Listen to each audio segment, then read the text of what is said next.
April 2, 1988, Franklin County, North Carolina, an experienced skydiver with more than 800 successful jumps strapped on his helmet camera, ready to film a routine jump, capturing a student and an instructor. What happened next would be captured on his own camera, a haunting record of his final moments. The footage would become infamous, not just for its content, but for the stark reminder it provided to all who watched. These are some of the most stupid deaths ever recorded in history.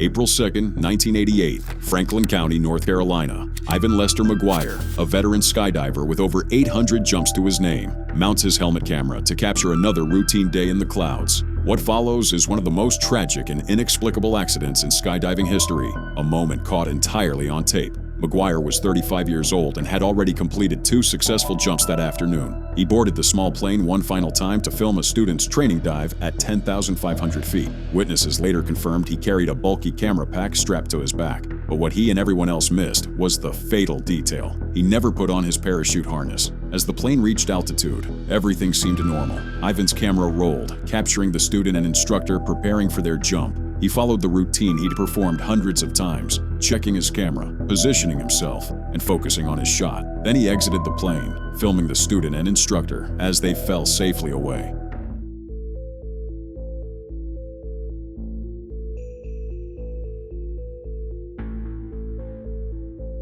For a few brief moments, everything appeared normal through the lens. Ivan's camera captures the student and instructor's jump, their parachutes opening perfectly.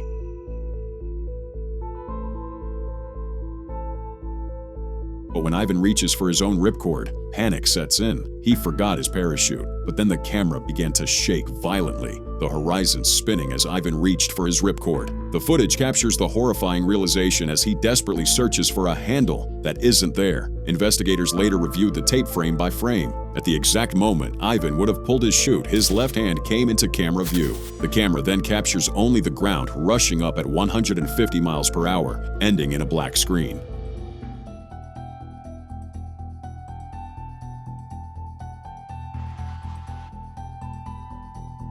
Ivan's body was found in a wooded area, just beyond the drop zone. Foul play and suicide were quickly ruled out. The investigation focused on one question: how could such an experienced jumper forget the most basic rule, wearing a parachute? The answer lay in the bulky camera equipment Ivan carried. Witnesses said it closely resembled a parachute pack. In his focus on filming and his trust in routine, Ivan seemingly forgot to check his own safety gear. Even the pilot, responsible for verifying each jumper's chute, was fooled by the camera pack's appearance. The accident changed skydiving safety protocols nationwide. Now every instructor double-checks both their own and every student's equipment before any jump. Ivan's death became a sobering lesson for thrill-seekers everywhere about the dangers of complacency and distraction. But perhaps the most haunting legacy is the footage itself. Unlike most fatal accidents, Ivan's final moments were captured from his own perspective, a chilling reminder of how quickly routine can turn to tragedy. The last thing his camera recorded was not the ground, but the sudden, inescapable realization that one simple mistake had just cost him everything. But if you think Ivan's death was shocking, imagine a man so confident in his invention that he jumped off the Eiffel Tower to prove it, only for gravity to prove him fatally wrong.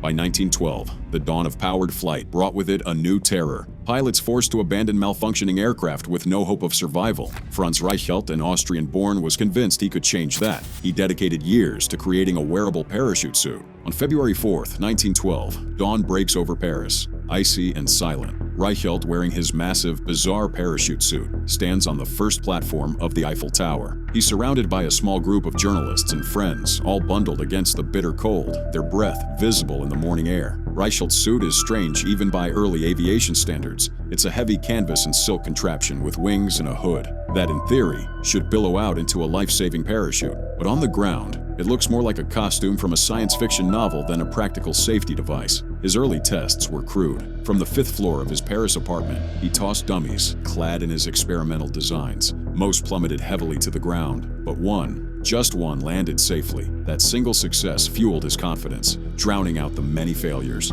He is convinced that his invention will finally work. Against the advice of friends, experts, and even the police, he's going to make the jump himself. The tension builds as Reichelt methodically checks his equipment, adjusts.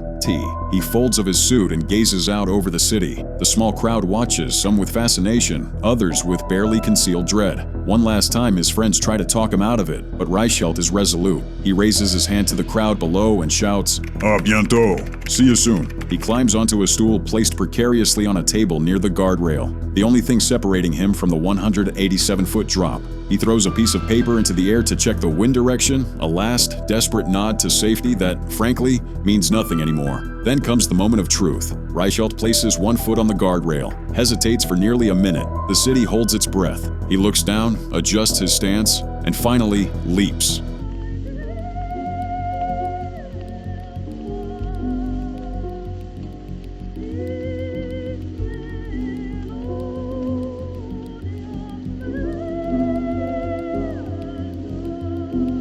For a split second, his suit begins to open, but instead of billowing out, it collapses around him. He plummets straight down, the heavy canvas and silk offering no resistance to the pull of gravity. The fall is almost vertical, terrifying in its speed and finality. The impact is catastrophic. His right leg and arm are crushed, his skull and spine shattered. Blood pours from his mouth, nose, and ears. He's dead before anyone can reach him.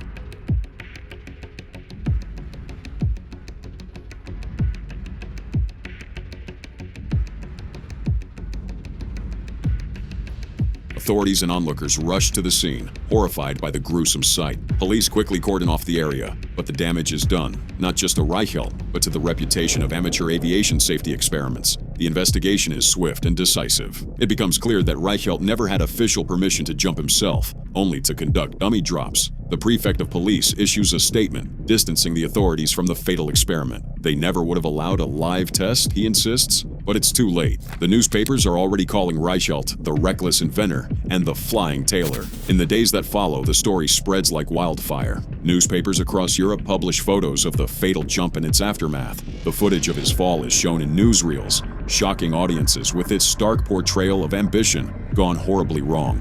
Reichelt's funeral is a somber affair, attended by family, friends, and curious spectators. His coffin, adorned with white flowers and wreaths, is carried to the hearse by solemn pallbearers. The crowd watches in silence, perhaps contemplating the thin line between genius and folly. The impact of Reichelt's death is immediate and far-reaching. Authorities become extremely cautious about granting permission for any further parachute experiments from the Eiffel Tower. Even aviation experiments not involving the tower come under renewed scrutiny. The era of reckless experimentation is over, but Reichelt's tragic end is more than just a cautionary tale. His story became a legend, the tale of a man who dreamed of saving lives, but lost his own in the process. And the irony is almost too much to bear. Just 2 days before Reichelt's fatal jump, an American steeplejack named Rodman Law successfully parachuted from the Statue of Liberty using a half-spherical backpack parachute, the design that would become standard for decades to come. Reichelt never knew. He died believing in his own flawed invention, a victim of his own ambition and the relentless pursuit of innovation.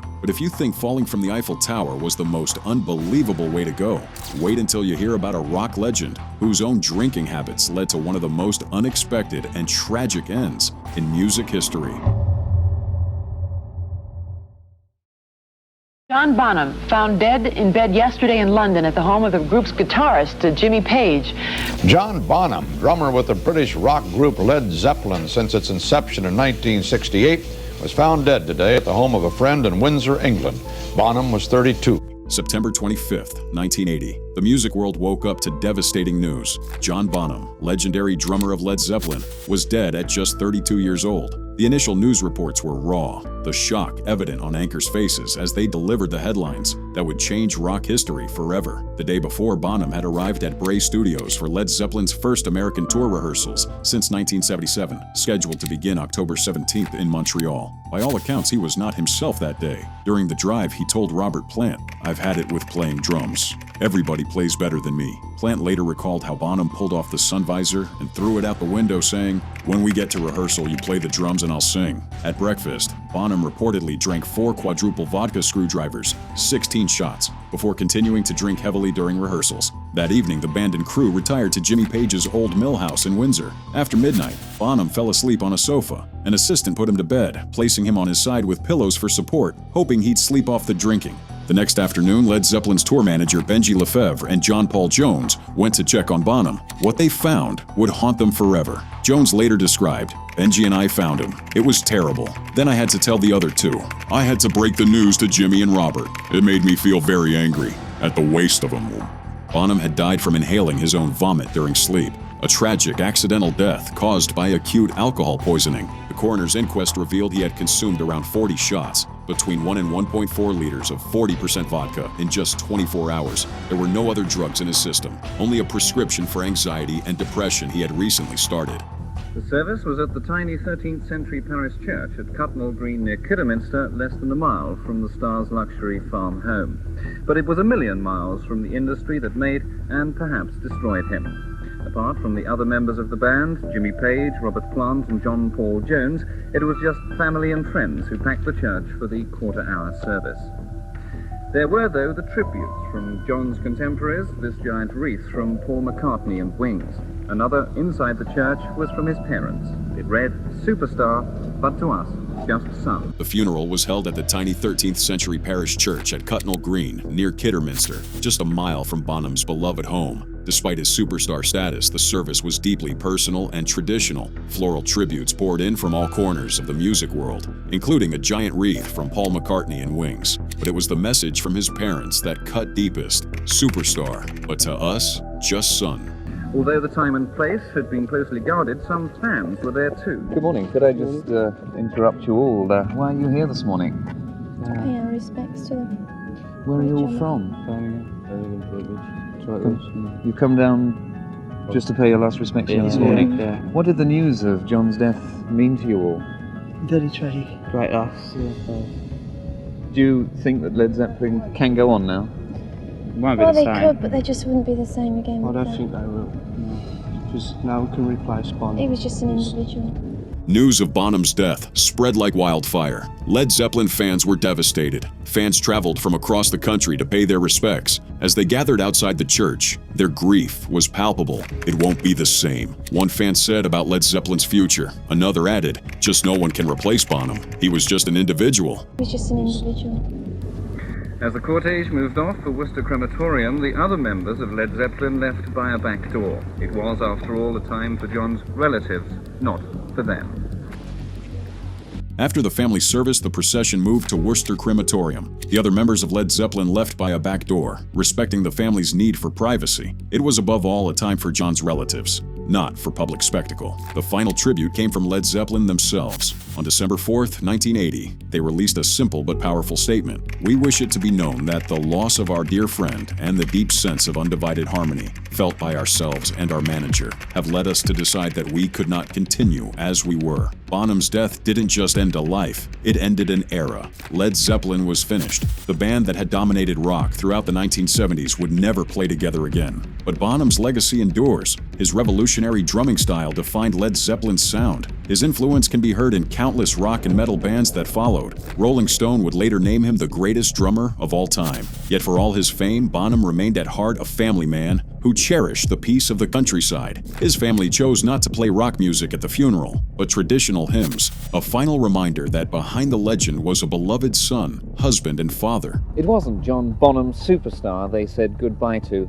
here today. It was John Bonham, family man who sought and enjoyed the peace of the country. His family was offered the service and music of its choice. It chose not rock music, but traditional Crimond.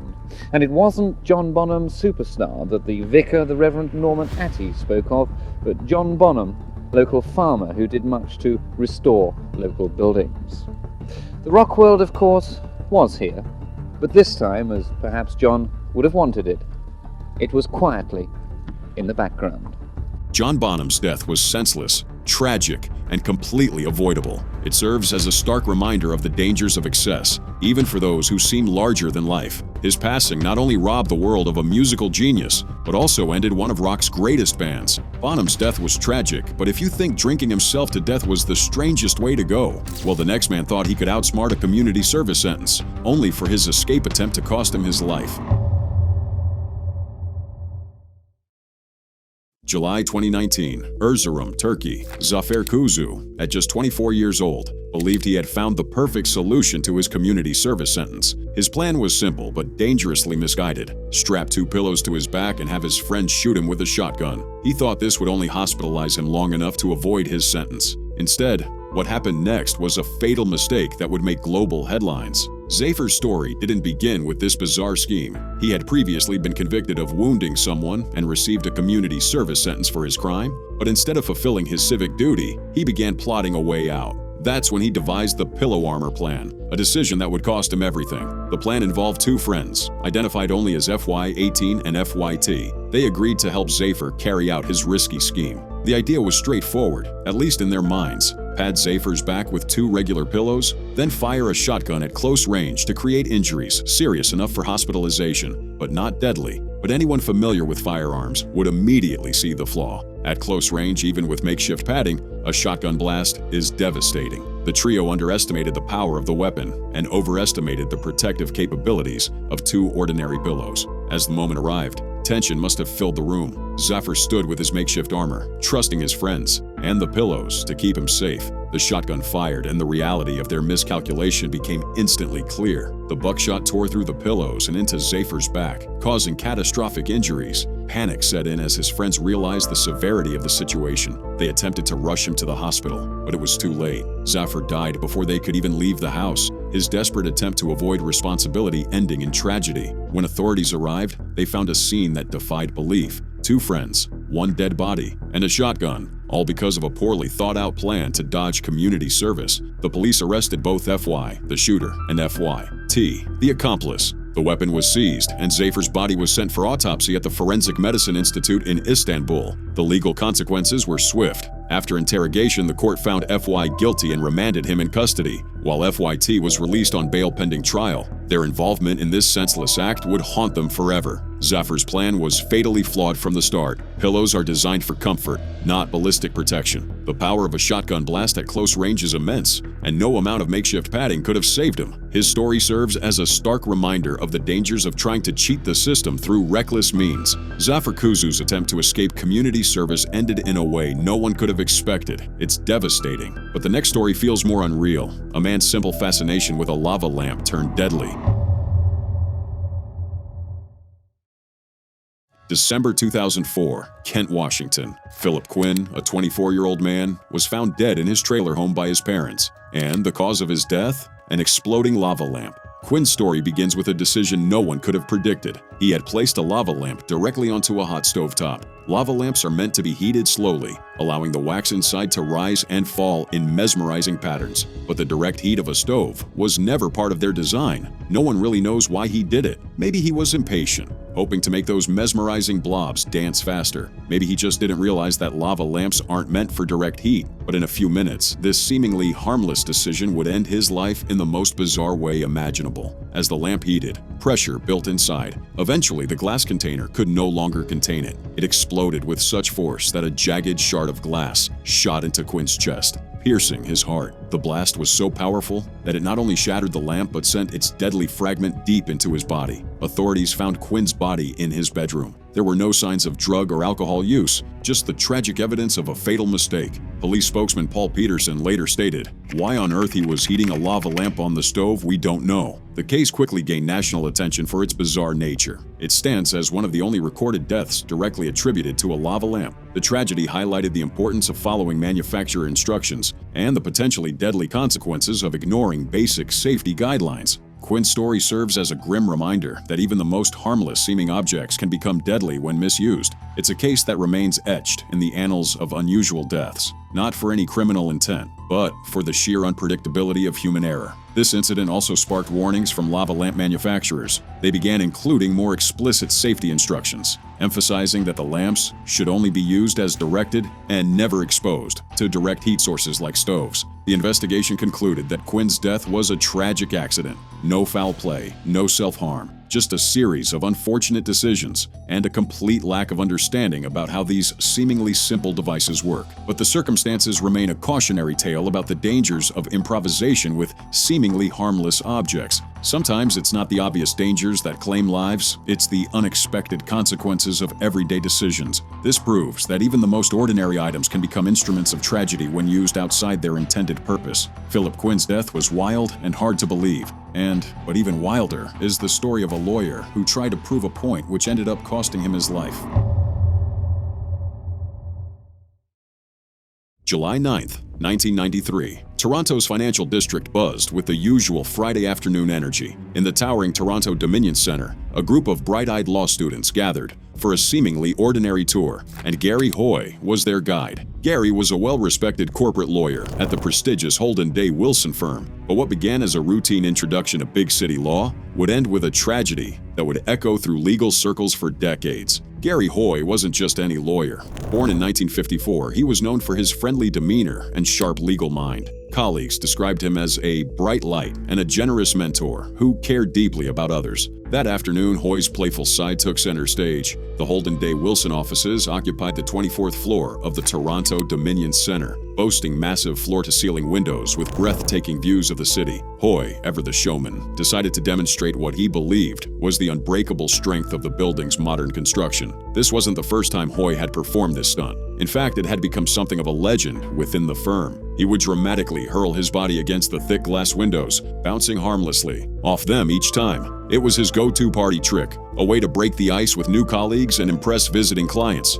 On this particular day, with a group of articling students watching, Hoy launched himself at the window. As expected, the glass held firm. The students gasped, then laughed nervously, impressed by both the window's strength and their guide's fearless demonstration. But Hoy wasn't satisfied. He prepared for a second attempt, perhaps eager to further impress the young onlookers. This time, as his 160-pound frame slammed into the glass, something unexpected happened. The window didn't shatter. In fact, the glass remained perfectly intact, but the entire frame gave way under the force, popping out of its moorings. In an instant, both Gary Hoy and the massive window pane plunged 24 floors to the plaza below. Early reports described the scene as a freak accident. The glass, remarkably, survived the fall without breaking. It was the window frame that had failed, unable to withstand Hoy's repeated impacts. Structural engineer Bob Greer later remarked, "I don't know of any building code in the world that would allow a 160-pound man to run up against a glass and withstand it." Yet, ironically, the glass itself had never been the problem. The immediate aftermath was chaos.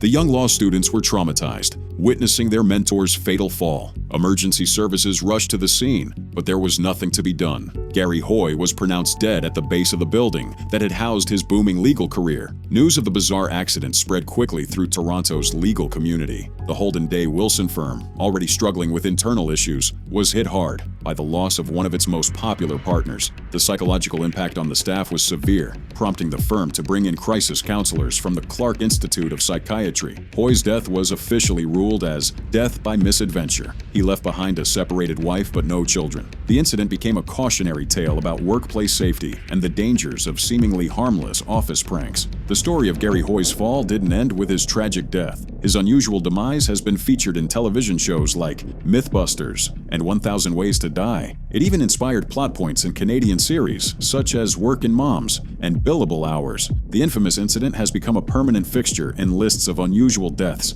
and urban legends. But beyond the dark humor and pop culture references, Hoy's death serves as a stark reminder of the unpredictable consequences of seemingly harmless actions. His fatal demonstration, meant to impress young legal minds, ultimately became a cautionary tale about workplace safety and the fragile line between confidence and catastrophe. The Gary Hoy story stands as one of the most bizarre workplace accidents in legal history. It's a tale that continues to resonate in law firms and office buildings worldwide, a permanent reminder that even the strongest glass can't protect against human unpredictability. These are some of the most stupid deaths ever recorded in history. Which one do you think is the most stupid? Make sure to like, comment, and follow for more twisted true crime stories.